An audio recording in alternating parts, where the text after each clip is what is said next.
How to hide Facebook friend list. So if you want to hide your Facebook friend list, then open up your Facebook app, and on the upper right corner you will have a three-barred icon. Tap on that, and if you scroll down you will find a settings and privacy option, and under settings and privacy tap on settings. So before moving on, make sure to like and subscribe our channel for more videos.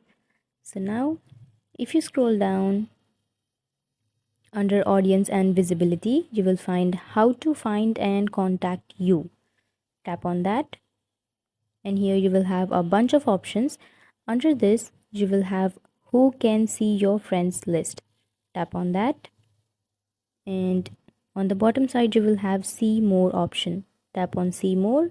So now, if you want to hide your friend list, then you can tap on only me. By that, your friend list will be hidden from everyone. So this is how you hide your friend list on Facebook. And if you have any questions, feel free to comment below. Thanks for watching.